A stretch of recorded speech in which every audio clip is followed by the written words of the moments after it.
Here with men's basketball coach Todd Landrum. Coach, we were talking off camera, the Hamlin game on Monday. Really, this final score may not have been indicative of the game. Kind of started out a little slow and then really just were never able to catch up to the Pipers. Yeah, you know, we talked about they play a different style of basketball, and it's really important that you take care of the ball.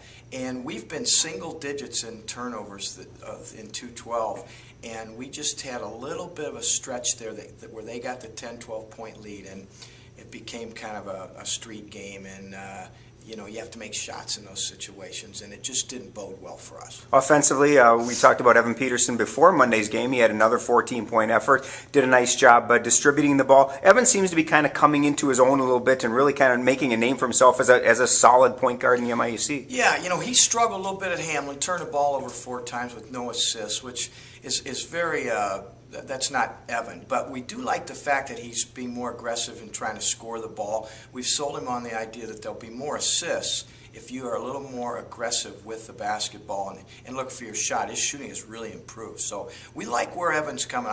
I'd take him over any young point guard in the league right now. Right back in action on Wednesday against Carleton, a team you have played before. It's interesting, you play Saturday, you've got St. Thomas in the last game of the first round, but now you get your second shot at Carleton. Talk a little bit about Wednesday's game and what we can expect between Carleton and St. Mary's. Well, hopefully it'll be a little different game. We got off to a bad start. Our first conference game was over there, and we got off to a bad start. But they'll play a little more conventional style of MIAC basketball. They have a 3 or 4 very solid veteran players. Carleton does not beat themselves, so it'll be a close to the vest, each possession being real important type of game, and we look forward to playing them.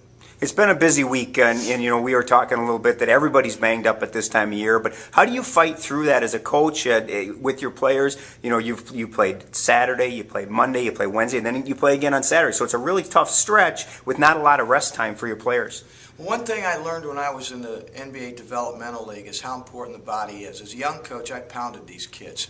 But as a veteran coach now, you have to know when to kind of back off mentally and physically. Sunday, we had to go very light after our tough physical game on Saturday. But yesterday, because we played so many guys on Monday, we decided to have a regular up and down, get after each other practice. And I think it really was a good practice. Everybody was pretty fresh. So hopefully that'll carry over into tonight. But you've got to be very careful because mentally and physically, we're now back in school, but you have to really monitor that on a daily basis. 7:30 Wednesday night against Carleton here at the St. Mary's Gym. Good luck, Coach. Thank you, Donnie.